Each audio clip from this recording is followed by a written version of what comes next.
guys, welcome back to my channel.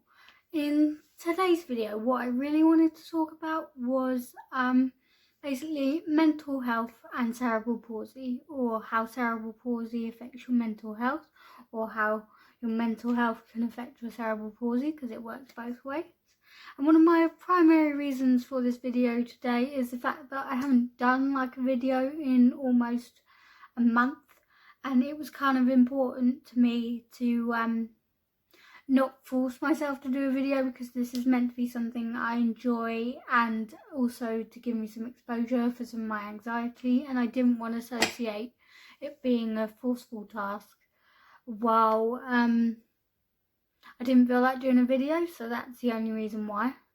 So I guess what I want to start off with is that in a lot of research, it's known that people with cerebral palsy, and generally I think any sort of long chronic condition or sort of lifelong health condition, you are more likely to develop depression because of the toll that both cerebral palsy can take on your body and your mind through daily life.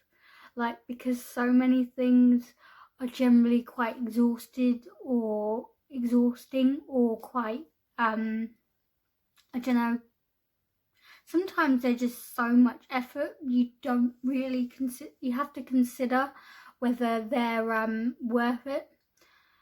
And I think doing that day in, day out kind of really does take its toll on you after a little while. I do suffer from depression, and I do go through very specific episodes, and I know that one of my sort of early warning signs, as it were, is sort of trying to isolate myself. And obviously at the moment, because of the coronavirus and the basic lockdown, apart from going out for essentials, is on, that is a lot harder not to do, because you have to isolate yourself away from other people. The thing is, for me, I actually kind of found it had the reverse effect on my mental health. Obviously I am isolating and staying away from people because it would be silly not to, but basically for the past few weeks, month or so, I've been like, no, I don't want to do anything, I don't want to see people, I don't want to go out. And there have been some very, very nice people, nice friends in my life, including online and those I know in people, who are not actually letting me completely isolate myself. So they are checking in on me, and they are sort of checking I'm okay and making me talk to them, because they know that me isolating myself is never a good thing for me. But when the sort of, I want to say, mandate, advice came out that people must self-isolate, I was kind of social distancing anyway because of underlying health conditions. It kind of threw my mind into like a reverse sort of psychology. Went, oh, now we have to isolate. Oh, no, I'm not going to do it. I'm not going to be in the mind that I want to isolate. And I think that's kind of explains me as a person, because if someone says that I can't do something without asking me or without checking whether I can, I tend to try and prove them wrong. So I think that's what happened in my head. I got that same instinct to fight back and go, no, you know what, I'm not doing this. I'm not isolating myself. And it actually pulled me out of my own head. And it's what I needed. Obviously I am isolating and staying away from people, but it is actually encouraging me more to sort of reach out and talk to people via digital technology, via messaging. And my work are also really good. They know that certain people in my office, because we're all working from home now, do live on their own, so we're having like regular just chats as if we were gonna like chat at each other's desks if we were in the office, or if just sort of random like lunchtime online board gaming sessions, because we used to have a weekly Friday lunchtime board gaming session. Obviously we can't do that now that we're all at home, so we found alternatives. And I think it's times like this that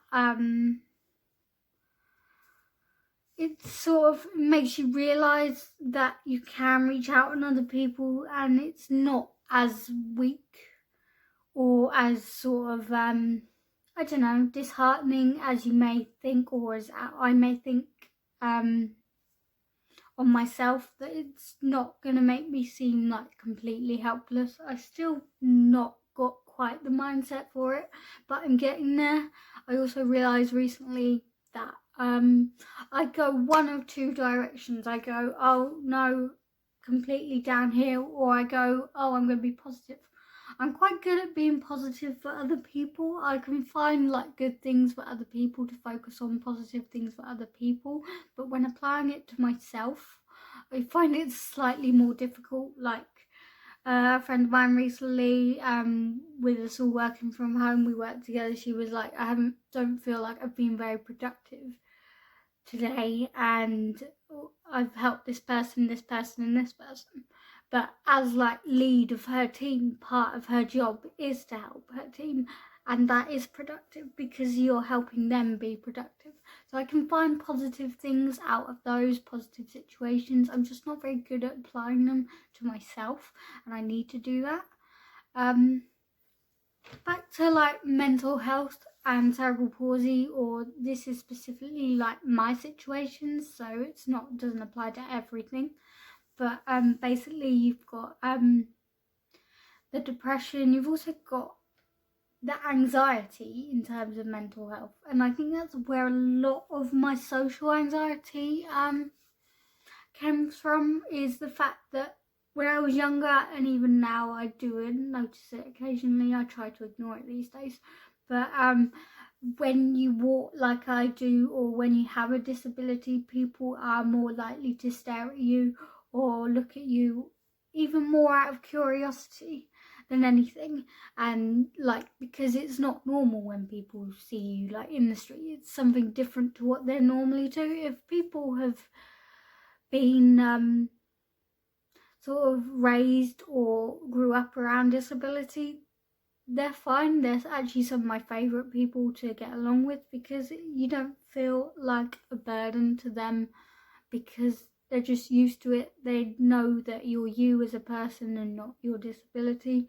So I guess that's where a lot of my anxiety stems from as well. So we've got the depression, and my depression generally comes for several reasons. Mine being, oh, so much pain today, and I am on a medication called Zapane, which is basically a brand of 30 milligrams of cocodamol and paracetamol, and cocodamol your liver turns it into morphine, and I generally try not to take them because they're supposedly quite addictive, so I tend to limit myself to 2 a day, where I can take up to 8, but I try not to get that far.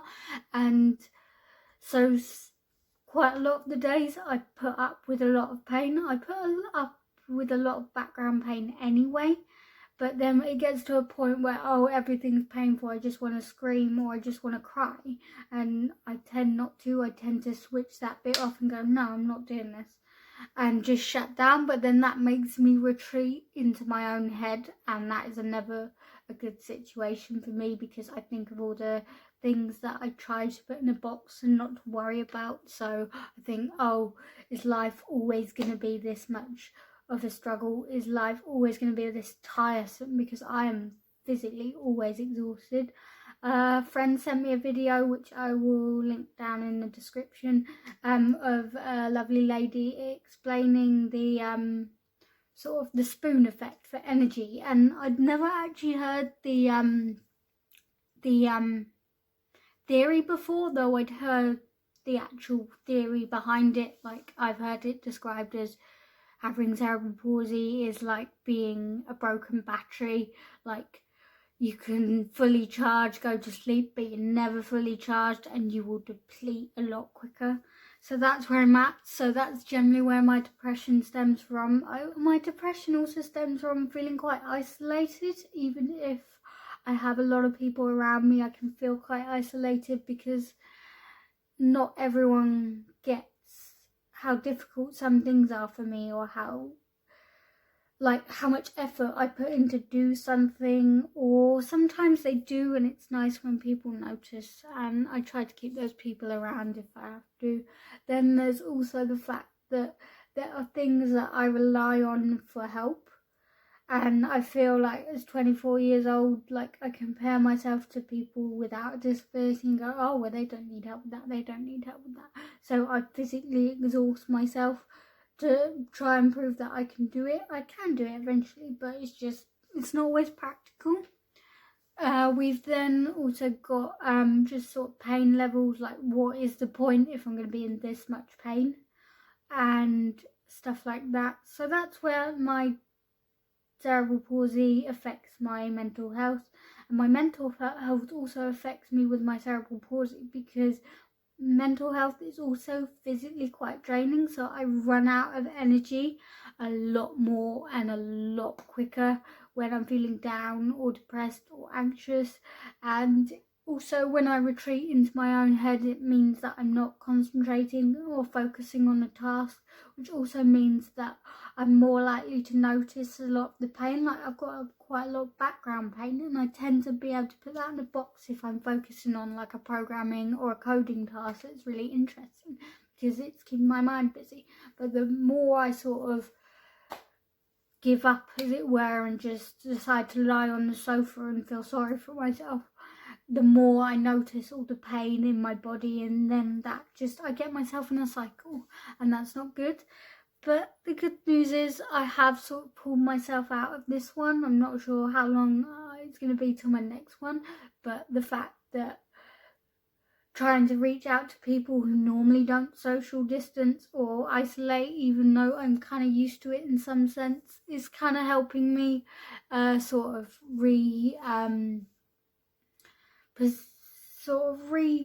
perspective. That's not a word. What word am I looking for? Like, put things into a new perspective for me. Obviously it's hard to do while you're in it, but I think I'd just say you may be in pain, you may be tired all the time, but it's not going to be like that all the time. Like, it is all the time, but there are still things that are good in life. There are people in life, there are activities you can do, and like with cerebral palsy, you probably achieve so much more that you don't really consider an achievement, because other people don't usually do that. But the fact is that other people don't usually do that because they don't have to. And the fact that you've done it kind of proves something else. Like, for example, I've basically learned to walk twice. So when I was in year 4, can't remember the age for that, to be fair, I had surgery on my Achilles tendons, and that fundamentally meant I had to relearn how to walk again, because I used to walk on my toes, like straight on my toes, and this made me walk with my heel closer to the ground. Like, my left foot doesn't always meet the ground anymore, but that's because of the spasticity in my tendons and my calves. And then I had to do that, and I've also had like surgery that's meant each time I have surgery, it fundamentally changes how I walk, because how my brain makes me walk is different from other people because of the bits that are brain dead. And that means that every time I have surgery or something changes, I fundamentally have to learn how to do something again, because my brain has learned to cope in that way. And I don't generally think of those as achievements, but if you think about it, not many people have to relearn to walk because of a change in something. Most people learn to walk once in their life. The other thing I've kind of put into perspective is the fact that like, I'm young still. Like, the fact is that I am generally quite mature for my age. I kind of skipped my teenage years and went straight from like 14 to 30 in sort of mental age-wise. And that's fine, but I've also realised I don't have to put pressure on myself to like be in a relationship, to do this, to do that, because I'm young and this is the time where I can explore what I want to do, what I want to be. and just try different things.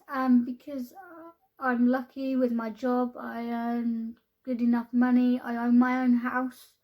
I don't have to worry about those things for the future because I've got them now. So now is the perfect time to explore different things I want to try, sort of like new skills I want to learn, and I don't have to put pressure on myself to do things because I've done things at 24 years old. Not many people own their own house, not many people have a job that pays like mine and have a degree like mine.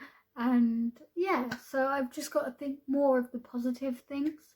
So I guess I made this video just to kind of explain why I've been away, but also to sort of just say, like, if somebody else is feeling very similar to this because of your cerebral palsy or because of your disability, it just goes in stages. I don't think it's ever going to go away, but you can fight them.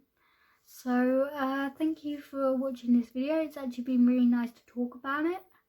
I shall see you in the next one.